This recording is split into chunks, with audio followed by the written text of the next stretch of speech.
Okay, with that, I'm going to go into the 10-year plan. These were the assumptions. Right now, our 10-year plan ends at 2026. So 2025 is if the voters were to improve incorporation, that is the final year of all of the transitions. So that's where I started with. 2026 is the end of our current 5-year plan, and then we went out an additional 5 years longer to 2031. So at maintaining the property tax rate at 2231, so again, no increase in the tax rate, and with the opportunity to lower property revaluations from the current 2% and maintaining a conservative sales tax growth assumption of 2.75%. So those are the assumptions that were used to build this 10-year plan.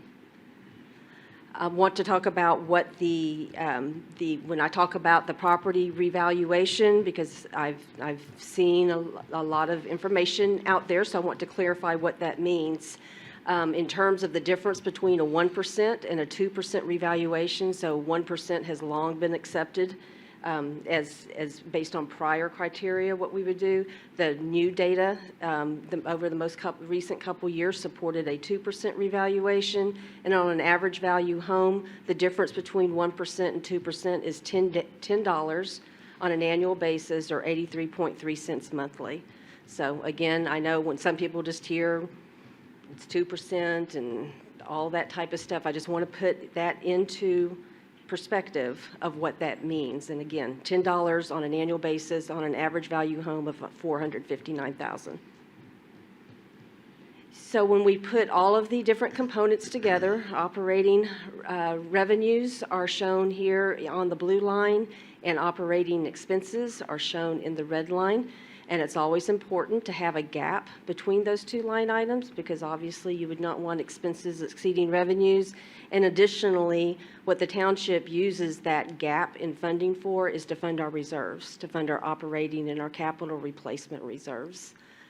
So again, you can see here over the 10-year plan, based on the assumptions that we just talked about a minute ago, we are able to maintain that with a fairly steady line between our revenues and our expenses. What that does ultimately to our reserve balances is you can see the green represents our operating reserve. So that is not impacted, because that's another question that I've got is, in order to maintain that steady tax rate and not increase it, are you going to have to use up all of your reserves? Well, first of all, we wouldn't do that, because that's a violation of accounting principles, and we've gone over all of that before. That would our credit rating would tank. So and it would be a violation of your policy. So that's not what we would do.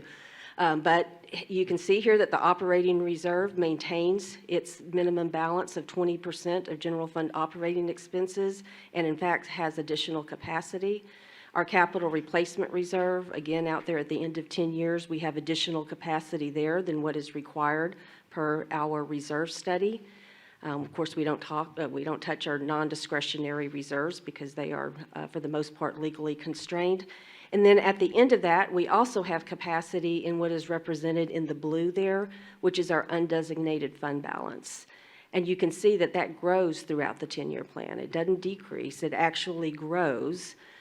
Because as we are able to maintain at those assumptions, that goes into that gap that we were seeing there. So not only were we able to fund all of our reserves, our operating expenses, our capital expenditures, our debt service, we also have additional capacity there that future boards can then use can determine how that would be used. Yeah, and I think, and this is the above the blue line is where you say, okay, if you're showing that out of the 5-year plan, that's where future boards can look at it and say you could potentially reduce the tax rate, because this is showing you in the out years you have sufficient revenues. The other thing is, that is correct. If our appraisals come in higher than the 2%, then very likely the tax rate will go down, because you won't necessarily need those revenues that were projected in the models. That's exactly what we've showing. been projecting in the 5-year financial model and the 10-year financial model is kind of our worst case scenario forecast. Exactly. And when I talk to realtors, they all laugh at me when they say you only have a 2% reappraisal valuation, because real estate in the Woodlands has gone up substantially higher than that in the most recent years. Right. So even though the historical trends between the oil bust in 16 and 2020 weren't all that hot, from 2020 and 2021, pocket listings and people paying over list price is the norm today, where it has never been an occurrence here. Right. So we're likely to have higher appraisal values, which will then create a necessity to lower the tax rate. And by state law, and I use this as an example, if the entire Woodlands was appraised at 5% increase, by state law, we would be forced to reduce the tax rate. You're right, because you'd be Because beyond the voter approval rate. Above the 3.5% Yes. cap. That's exactly right. And I thought I heard you say this, and it's worth repeating. No actual operating reserves, capital reserves, are being used to fund operations in our financial model for incorporation. No, sir, none. The only reserve fund being touched with incorporation is the incorporation reserve, and that's for one-time capital expenditures that were identified through the incorporation study. Yes, sir, that is correct. So it's inaccurate to say we're using reserves to artificially lower the tax rates. That is correct. And as I mentioned previously, that would be a violation of your own policy and of any credit agency policy. So that is not factored in here and never would be. Monique, can you highlight for us again why we see the brown or the kind of the rusty colored brown bar going down? It looked I know you've explained it before, but would you share that again? Thank you, and I'm glad you brought that up, because that does look like we're utilizing reserves, and we are, but that's a planned utilization of the reserve. So if you look at our reserve study, we knew just during this period of time that we had a lot of major assets in terms of fire department and parks and recreation that were being financed at this time. And it's also artificially high right now at the $27 million, because we deferred capital projects during COVID in order to make sure that we were financially sound. So we have sort of a buildup of projects now that we're going to continue to utilize over the next several years. But every bit of this is a planned utilization of the capital reserve based on our reserve study. Yes, ma'am. Thank you. Thank you. So one of the questions that I get a lot, and I know some of you have as well, is how can you add expenses and not increase the property tax rate? And I've shown a different slide before, but I'm going to show this one just focusing in on public safety expenses. That's how it's always been done. If you look back from 2010 and go to 2022, so over a 12-year period, and I just have them in increments of 3 years here. But if you look over that period of time, we've increased public safety expenses, which is the fire department and the contracted law enforcement services, by $18.7 million or 87.3%. And the board has never increased the tax rate while those expenses were increasing to address public safety. As a matter of fact, you can see there that it's steadily decreased. And what I didn't show here and should have is that all of these tax rates are at or below the no new revenue rate, meaning there was there wasn't property tax revenue being generated from revaluation. It was being generated from new properties being added to the roll. So again, that is historically how this board has always operated, and there's nothing in the 10-year plan that we just looked at and based on the same assumptions and best practices that would indicate anything different. So I just wanted to point that out. So how can expenses increase without a corresponding increase in the property tax rate? And it's primarily, there's a lot of different issues here. It's effective management of expenses, low debt burden. So there's many things in here, but primarily it's sales tax revenues. And also wanted to clarify, our sales tax revenues upon incorporation do not change. It's not a higher tax rate by law, by state law. It's capped at 2% for a local jurisdiction, and we already levy a 2%, so it cannot go up beyond that. And so this is not a new or a higher tax that's going to result. It's what you're paying now. And that increase in our sales tax revenue projections is due to projected growth in our regional population, because it's important to remember that sales tax, we don't get it just from residents. We get it from anybody who has a qualifying transaction within the Woodlands boundary. So we received sales tax revenues regionally. And it's from commercial development. We've heard of the developers' plans for future commercial development. Some of it's significant, so we will get sales tax from that. And then qualifying internet transactions. So I want to show you our most recent sales tax report. We are 15.2% or $6 million over the previous year, and the previous year was COVID, so that's a higher number than normal. But this sort of speaks, the second set of numbers speaks to our conservative budget estimates. We did budget conservatively, as we always do, but where we are right now are 2.8 million or 6.6% over budget.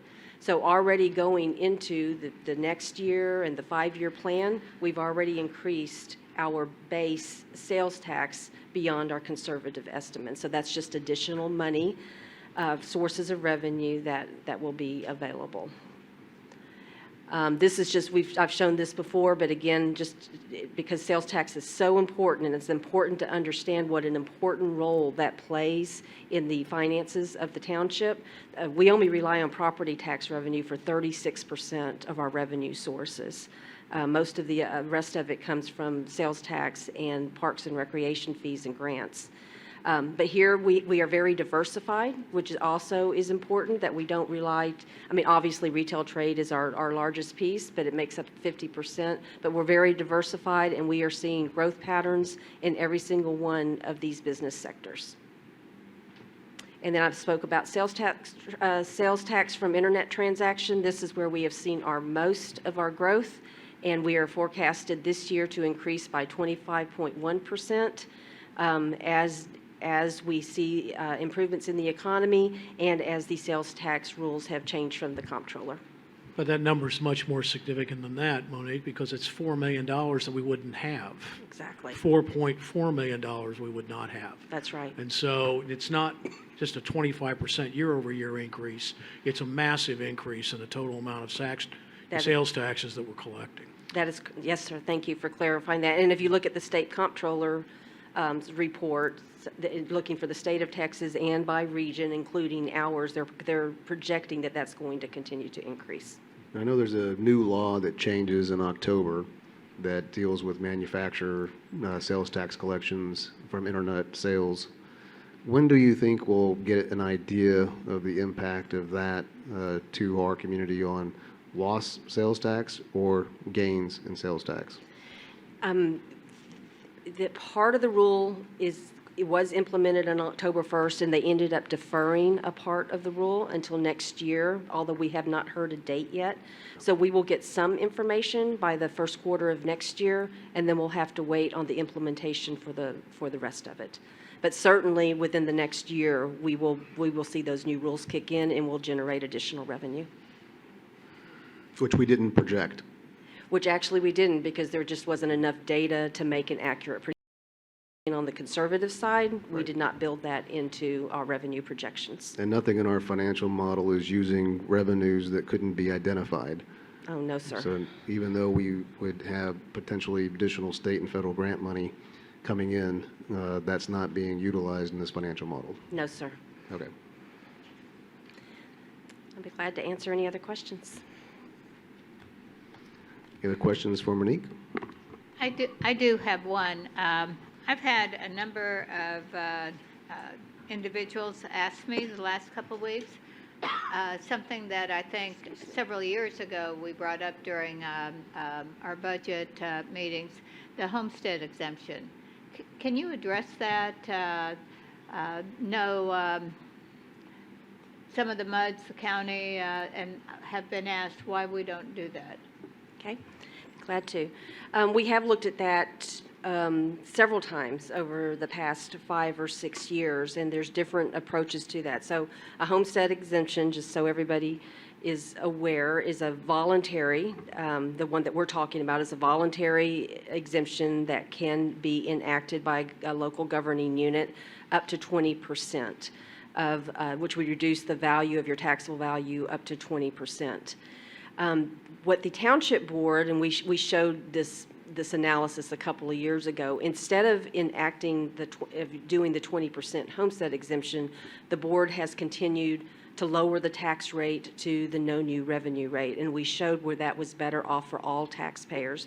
If you do the homestead exemption, first of all, right now, but the most recent estimates were 7.1, it would be $7.1 million in lost revenue to the township. Our current 5-year plan does not support that, so that we would be in the hole if we implemented a 7.1%, if we implemented the 20% all at one time. The other thing about the homestead exemption is it applies only to homestead residential properties, and so it then shifts the tax burden, if you will, to non-homestead properties and to commercial entities. So what the board decided in their analysis is, again, by lowering the tax rate and reducing the revenue that way, that all taxpayers, residential and commercial and non-homestead properties would benefit. So that's where we are in that. It's not, I mean, we can, annually, it can be reevaluated, but in the past few analysis that we did, again, lowering the tax rate was deemed more effective and appropriate than the 20% homestead exemption. Well, and I think when we looked at this, the last time we seriously looked at this was around 2015, when the tax rate was 29 cents. And instead of doing the homestead exemption that people were presenting to us as an option, we lowered the tax rate well below the effective tax rate that year. By 4 cents to 25 cents, yes, So sir. we lowered the tax rate in a single calendar year, and that set the bar lower than the effective tax rate trajectory. Right. So had we held to the effective tax rate policy in that calendar year, then our tax rates would be higher today. Yes. So it was an either or. You either did the 20% homestead at that point, or you chose to go below the effective tax rate dramatically, and that's what we did in that particular adoption of that tax rate. That is correct. So we lowered the tax rate 4 cents off of 29 cents, which was greater than a 20% reduction That's correct. in a single calendar year. That's the analysis that the board went through at that time. That is correct. My note said that we also discussed it not only 2015, but in 2017. It keeps coming back. It's good, yeah. Yeah, it keeps coming back, but the reality is you had an either-or decision. Right. You either took the rate down lower, or you took the homestead exemption and had a higher rate. Just ask for clarification. Yes, ma'am. All right. Other questions for Monique? You have a question, Jeff? Anybody have any other incorporation-related items that they would like to address? I do have one. Know several meetings ago, I brought up the franchise fees. There's a lot of discussion. That was something else that we had said that we would address. And I believe when that Director Reeser said, Mr. Jones, that you would contact Howard Hughes. So do we have an update on that? Since it deals with incorporation? Yeah, so our legal counsel is working on that, as well as several other public information request items to other utility providers. Okay. Thank you. All right. Anybody else have anything incorporation-related they want to discuss? Actually, I would like to say a couple things tonight about that. Number one, I just want to make it really, really clear that when this board voted to place the incorporation initiative on the ballot, and to actually give it to the residents to decide, how they want to be governed in the future, I find this incredibly, it's incredible that it's being mischaracterized as the board cramming incorporation down people's throats. We've got an election going on, folks, and you get to choose whether you want to continue as a township or whether you want to incorporate as a city. And frankly, if you think that we're better off staying as a township, I respect that decision. But if you're making it because people are telling you your taxes are going to skyrocket, we have proved conclusively and extensively that that's just not possible. And when you take a look at your tax bill, please keep in mind that the Woodlands tax portion of your tax bill is 10% or less of your total tax bill. So that an average homeowner with a $500,000 home in the current environment is paying approximately $1,000 a year, a little less than that. And also, all of these charts that you've seen with the tax revenues and the tax rates and everything else are not adjusted for inflation. And if you adjusted those for inflation, you would see that we're collecting significantly less money in real dollars now than we were 10 years ago. And with the legislation, capping the ability to take our M&O rate, beyond 3.5% of where we are, there is absolutely no way that you can make a cogent, reasonable, and logical argument that our taxes will skyrocket. It's impossible. And so if you want to do it on other grounds, you think that you don't want another layer of government, which I could make an argument that we're not really adding a layer of government, we're just consolidating services into our current level of government. We are still here. Whether we incorporate or not, the township will still be here. So this level of government will remain. Or if you have a reason to think that we're better off allowing other people to make major decisions that affect the livelihood of our community, are better placed to do that, that's fine. And I support your right to do that. But I am getting a little peeved, and and hearing the comments earlier about us spending $80,000 of township money, to put out factual information about our plan and our finances that essentially, that have been challenged by independent reports that we have now debunked, thoroughly and completely over 4 different board meetings. I think it's absolutely necessary for us to do this. All of this material has been vetted with the Texas Ethics Commission. It's all been considered to be legal, educational material that we are absolutely entitled to produce under Texas law. And any charges to the contrary are just false, frankly. So, at some point, this idea that, that we should sit back and allow forces to do independent studies and not challenge them is, frankly, it's not in the best interest of the residents of this community. And for people to take that information and to think for even 1 second, literally for a nanosecond, that the professional staff in this, in this community, in this township, have done anything but provide accurate, complete information is dangerous to the community, and so it needs to stop. I can't put it any other way. It needs to stop.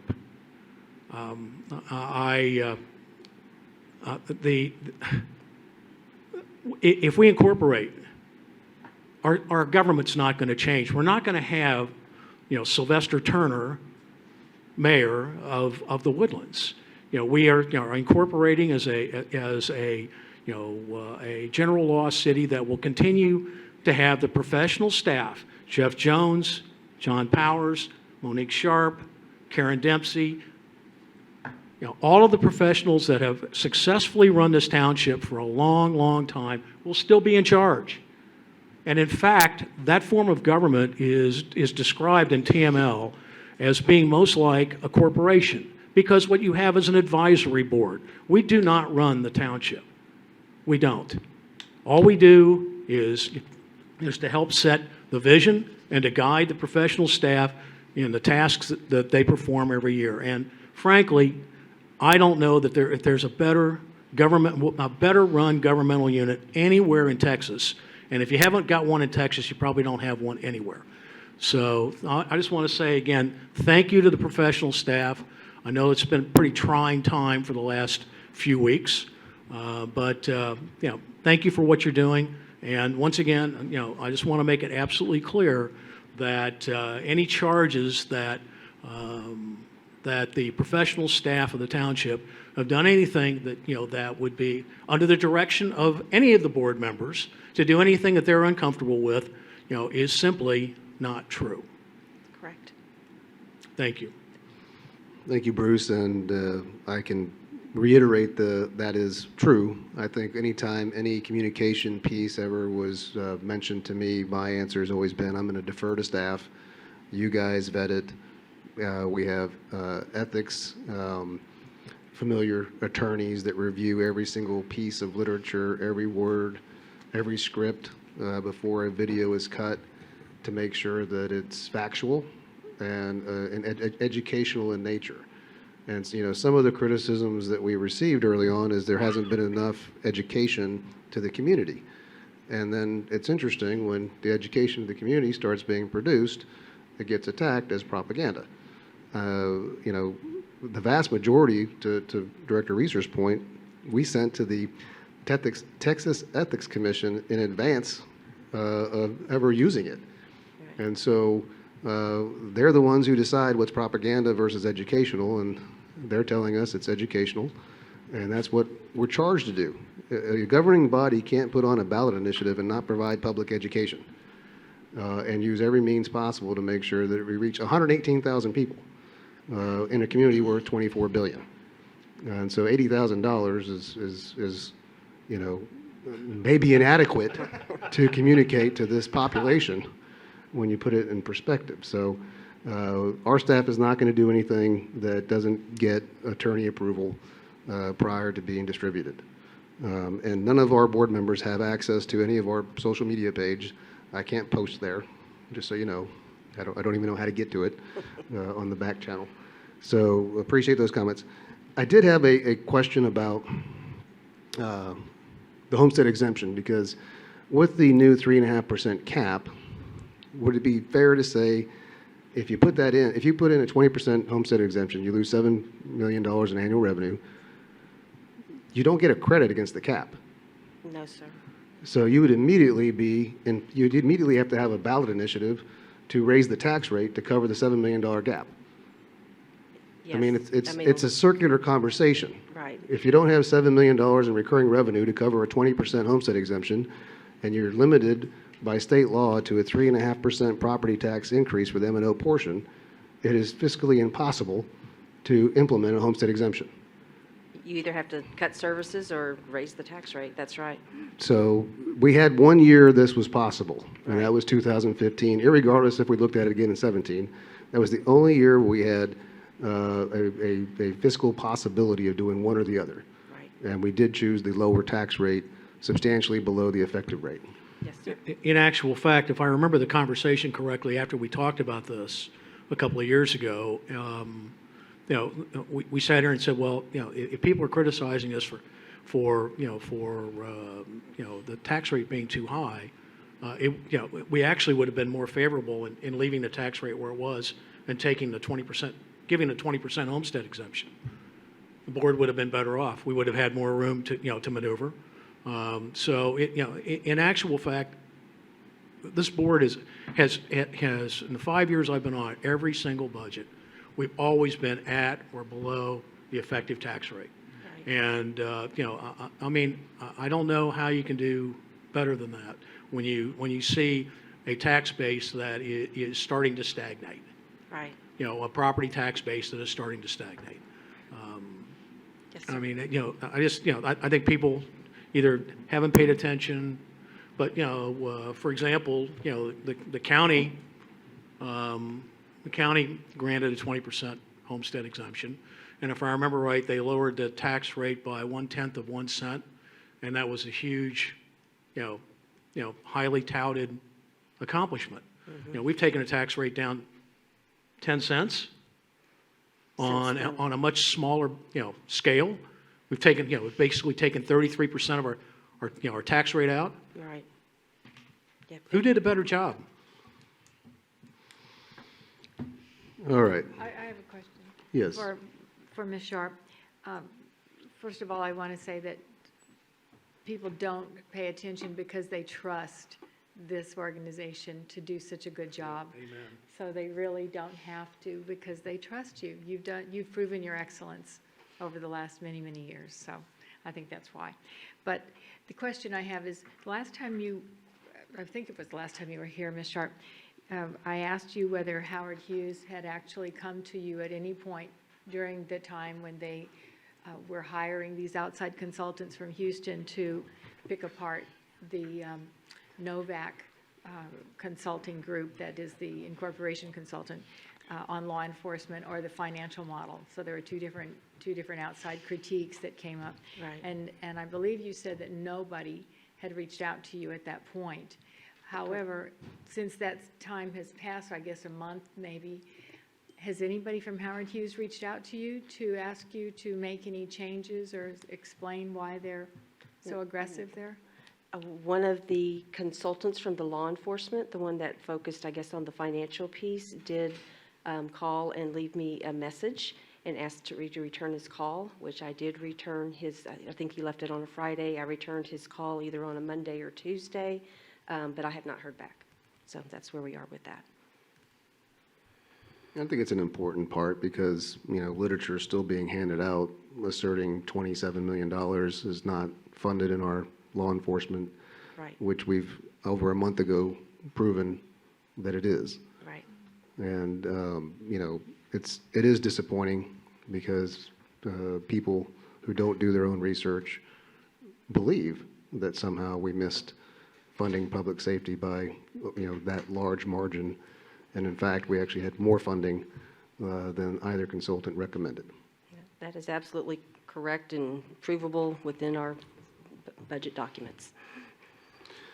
All right, if there are no more incorporation-related questions, we need a motion and a second to accept. So moved. Second. All in favor, say aye. Aye. Any opposed? Abstentions? Thank you, Monique. You're welcome.